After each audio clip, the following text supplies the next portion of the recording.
La historia de México está llena de momentos que quisiéramos olvidar, sucesos que son una mancha oscura que nos llenan de vergüenza como nación, nombres y sitios que con solo ser evocados recuerdan el sufrimiento sin sentido de miles de personas, causado por el descuido de instituciones que debieron velar por su bienestar.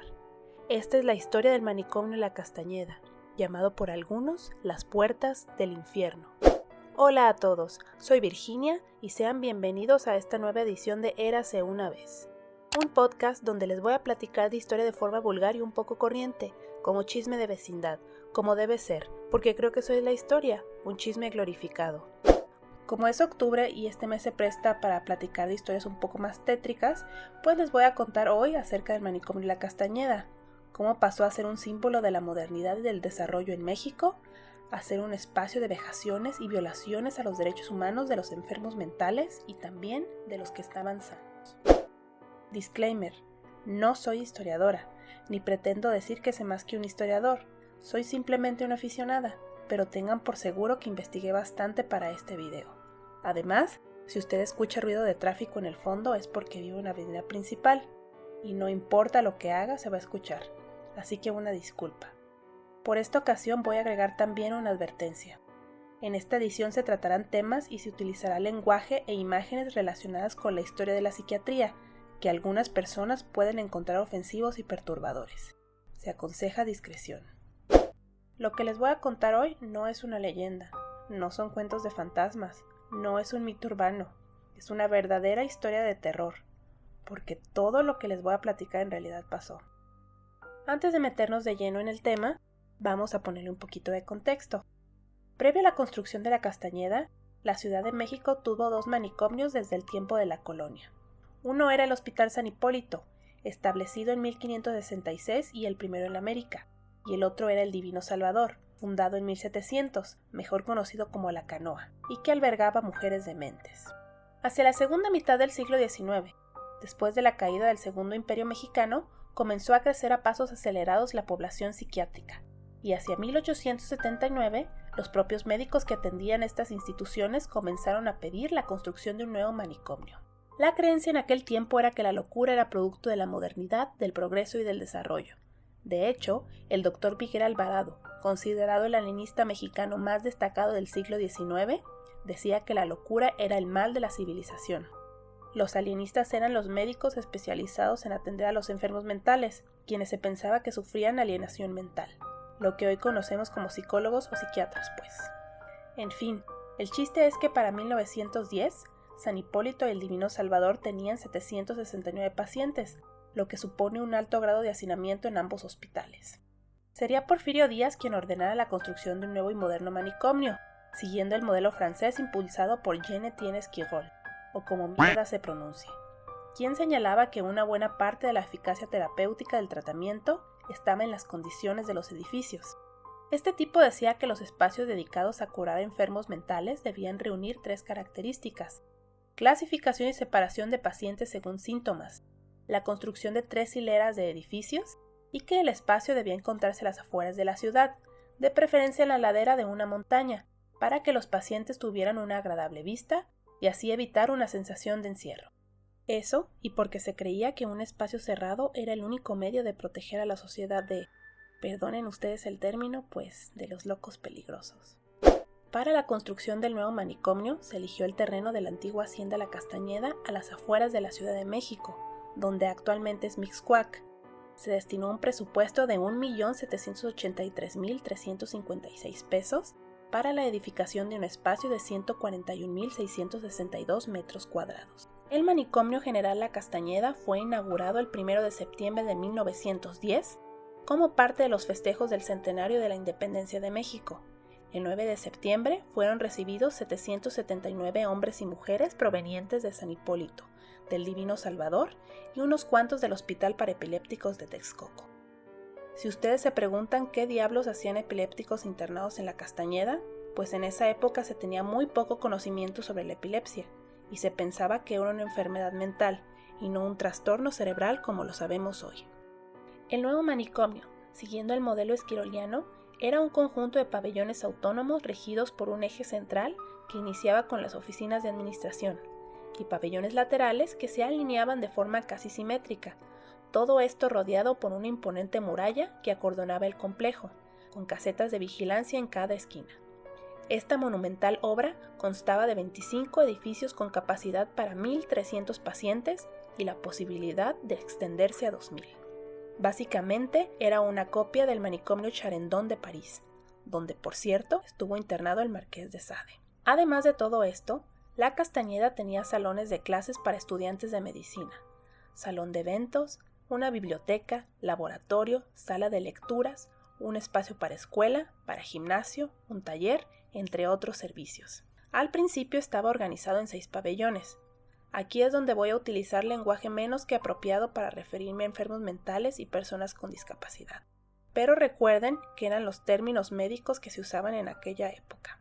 Estos pabellones eran el de los distinguidos, para pensionistas de primera clase que contaban con un cuarto individual, el de tranquilos, para aquellos que padecían una enfermedad mental crónica, el de los imbéciles, para los individuos cuya inteligencia estaba disminuida, el de los infecciosos, destinado a los individuos atacados de cualquier enfermedad de carácter infectocontagioso, el de los epilépticos y alcohólicos, y el de los peligrosos, para los presos y para los asilados violentos, impulsivos o agitados.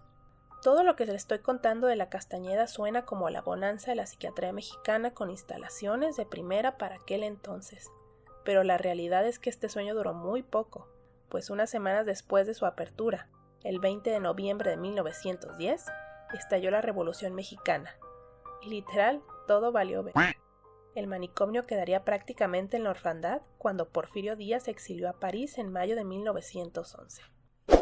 Así que casi de inmediato después de su inauguración, la Castañeda sufrió una brutal falta de recursos y, contrario a todo pronóstico, durante esos años experimentó un marcado descenso en su población, al pasar de 1.001 internos en 1910 a apenas 458 en 1919. Todo esto fue consecuencia del conflicto armado y de la inestabilidad política. Digamos que los pacientes del manicomio no figuraban en la lista de prioridades. Durante su primera década de vida, hubo un obsceno relajamiento en sus prácticas. Y cuando digo obsceno, quiero decir obsceno, porque para 1920, el 45% de sus pacientes no contaba con un diagnóstico.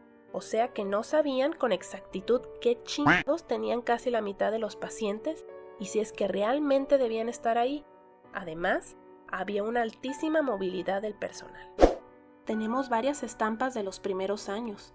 En 1910, una de las internas le escribió una carta al general Díaz donde le pedía justicia y denunciaba que le daban de comer orines cuando pedía caldo. En 1911, un médico español de 29 años que ingresó como paciente relató al director del manicomio que lo internaron porque profirió 4 fuertes palabras contra la revolución. En 1915, una interna se quejó en una carta a su familia de la falta de masa para hacer tortillas. Precisamente en ese año, las tropas zapatistas ocuparon el manicomio a finales de enero. Imagínense nada más, sobra decir que aquello era una pinche horchata. Había constantes balaceras entre revolucionarios y constitucionalistas que provocaban pánico entre los trabajadores. Además, 2 internos peligrosos se unieron a las fuerzas rebeldes, al igual que un profesor de la institución. Las tropas desocuparon las instalaciones un mes después y fueron acusados de robo por las autoridades de la Castañeda, pues habían desaparecido varios animales de granja que allí tenían. Hacia inicios de los años 20 se reportaba que el manicomio se estaba volviendo inhabitable. Había una plaga de ratas.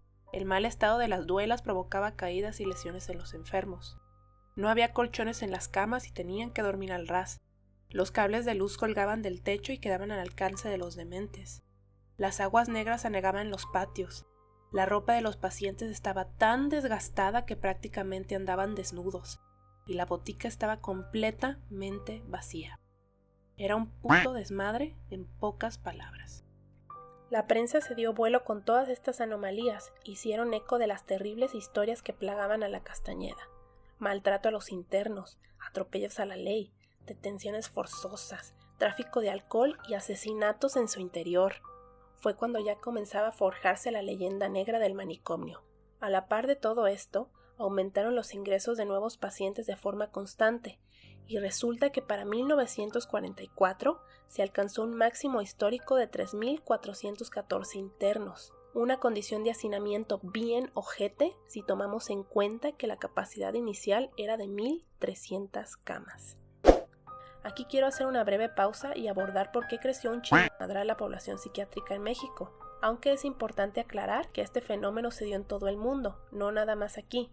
Esto comenzó desde el siglo XIX, y en nuestro país se le puede atribuir a dos cosas: los constantes conflictos armados que saturaron los hospitales y obligaron a hacer una redistribución de las personas albergadas en instituciones para atender a pobres, enfermos y huérfanos, así como la prevalencia del alcoholismo que puede provocar psicosis.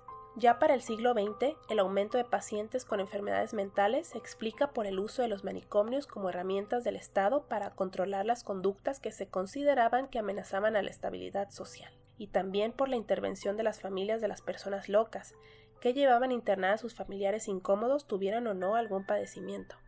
En la Castañeda, las familias abandonaban a personas que no requerían estar recluidas, e inclusive, cuando eran dados de alta, al no haber razón para estar internados, o porque podían llevar su tratamiento en libertad, sus familias ofrecían pagar mensualidades para que no salieran. También ingresaban a personas a quienes consideraban locos por ser un poco raros, o por tener comportamientos excéntricos, transgresores o considerados inmorales. Les voy a leer una carta que escribió la familia de uno de los pacientes cuando fue llevado al manicomio para que se den una idea de todas estas chingaderas. Su conducta con sus familiares ha sido de verdadero martirio. Airado siempre, carente de toda clase de sentimientos nobles de la más rudimentaria educación. Su actual ingreso al manicomio fue para que una hermana pudiera morir en paz. Este estado, que causa tristeza y horror, revela la perversión moral a que ha descendido nuestro familiar. Allí en nuestro pueblo ha dispuesto de los productos de los sembrados de sus familiares, y no solamente ha hecho esto, sino cuando ya no tiene nada de qué disponer, ha vendido los vidrios de las ventanas, y aún intentó vender el tejado de la propia casa. En cierta ocasión se hincó en la calle, gritando que Trotsky había envenenado el agua. Lo último sí está piratón, pero todo lo demás ¿qué? Nada más se ve que esta era una persona medio ojete y que tal vez necesitaba dinero para algo. Otra carta recuperada en un texto del historiador Andrés Ríos Molina, que no especifica año o institución. En ella la hermana de una paciente literal decía que su gusto por leer novelas, por el cine, la música, el canto y su sueño de figurar como artista habían motivado el desequilibrio mental de su familiar, junto con una decepción amorosa. Hazme el chingado favor. Seamos honestos, ¿cuántos de nosotros no estaríamos internados en un manicomio si viviéramos en aquellas épocas? Eso es lo que daba más miedo de todo, que cualquier persona podía terminar en un lugar así. El propio Ríos Molina nos dice que la psiquiatría observa al loco, pero este es elegido por la sociedad. En la Castañeda había prostitutas, que no tenían nada de locas. Había epilépticos, había inadaptados, personas con discapacidad, indigentes, delincuentes agresivos que no necesariamente tenían un padecimiento mental, mujeres ninfómanas, que era cualquier mujer a la que le gustara coger. Había mujeres a las que ingresaban sus familiares porque no cumplían con el papel que les era socialmente impuesto y las tildaban de locas. Encontré varios casos de mujeres a las que habían internado por su disposición a hablar de sexo, por faltarle el respeto a sus madres, por tener temperamento caprichoso, por hacerse la pinta de la escuela e irse con sus amigos y consumir bebidas alcohólicas. Este tema da para otro video, pero el punto es que en la Castañeda había un chingo de gente que no tenía por qué estar ahí. De 1920 a 1914, el manicomio La Castañeda dependió del Ayuntamiento de la Ciudad de México y a partir de 1925 regresó a ser de la Federación. Es entonces cuando la beneficencia pública, ante las notas en la prensa y los reportes de las propias autoridades, es cuando por fin decide emprender las muy necesarias reformas. A quien encargaron todo este argüende fue el doctor Enrique Aragón, quien realizó un extenso informe donde le atribuye el desvergue que había en La Castañeda a 3 factores: las deficientes historias clínicas, la escasez de personal y su mala formación, y la casi absoluta falta de investigación. Este informe fue demoledor. En primera instancia se procedió a rehabilitar las instalaciones y a partir de 1929 los esfuerzos se enfocaron en reorientar las prácticas asistenciales. Estos trabajos fueron encabezados por 3 médicos: Samuel Ramírez Moreno, Alfonso Millán Maldonado y Manuel Guevara Oropesa, quienes ocuparon la dirección del manicomio entre 1929 y 1944. Durante todos estos años se hicieron muchos cambios y mejoras importantes. Se abrió un anexo en el consultorio número 1 donde se daba consulta externa y se emitían certificados de admisión. También se implementó un nuevo control para tener a todos los internos de nuevo ingreso 72 horas en un pabellón de observación para después remitirlos al área correspondiente. En 1932 se inauguró el pabellón infantil y al año siguiente la Escuela para Niños Anormales, ambos dirigidos por Matilde Rodríguez Cabo, la primera mujer psiquiatra de México. En 1935 inició funciones el pabellón de toxicómanos y en los años siguientes se introdujeron las terapias de choque. También se abrió un laboratorio de análisis clínicos.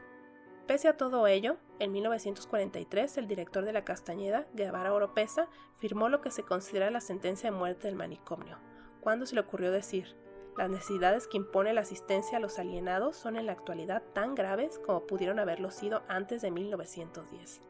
Pero esto hay que matizarlo, porque la culpa no nada más es de él, pues desde la década de 1930 los psiquiatras advertían del agotamiento terapéutico del modelo masificador del manicomio general. Según la historiadora Cristina Sacristán, fue entonces cuando se comenzó a idear el proyecto que acabaría por convertirse en la política de salud mental del Estado mexicano entre 1945 y 1968. Las granjas para enfermos mentales. Estas eran como una especie de comunidades agrícolas. Básicamente, era la misma gata, pero revolcada. Debido a los cambios en las políticas y que, como les decía, el modelo terapéutico ya se había agotado, pues la Castañeda continuó yéndose para abajo por los mismos problemas que la plagaron desde su inauguración: falta de recursos y de personal. En 1944, la doctora Matilde Rodríguez Cabo señaló que el manicomio se limitó a ser un almacén de enfermos mentales, con reducidas o nulas posibilidades de acción terapéutica, preventiva y de higiene social frente a los asilados, a sus familiares y a la comunidad. Uno de sus pacientes más famosos, el asesino serial Goyo Cárdenas, escapó del manicomio durante la noche de Navidad de 1947. Literal se salió así como si nada de su celda en el pabellón de reos y agitados. Lo peor es que esta fuga no vino de la nada. Gracias a su comportamiento tranquilo, Goyo podía pasear por las diferentes calzadas del manicomio, entre otros privilegios de los que gozaba, y se supone que fue diagnosticado con esquizofrenia. Además, ya había advertido que se iba a fugar. Esto muestra la falta de seguridad que había en el sitio. En una entrevista para Canal 11 realizada en 2009, el doctor Guillermo Calderón Narváez, quien fuera jefe del pabellón central, compartió varias anécdotas de los últimos años de vida de la Castañeda. Recordó que en el manicomio se daban tratamientos de choque con electroshock y coma inducido por insulina. A veces estaban tan pobres de insumos que pedían los familiares de los pacientes que les llevaran azúcar para sacarlos del coma. Una vez, una enfermera confundió una bolsa de ácido sálico que usaban para lavar trastes con el azúcar y les administró esta sustancia. El resultado, todos los pacientes que estaban en el área fallecieron. El médico no especificó la fecha en la que esto sucedió y tampoco cuántas personas fallecieron, pero se puede suponer que pasó entre las décadas de 1950 y 1960, época en la que Calderón Narváez laboró en la Castañeda.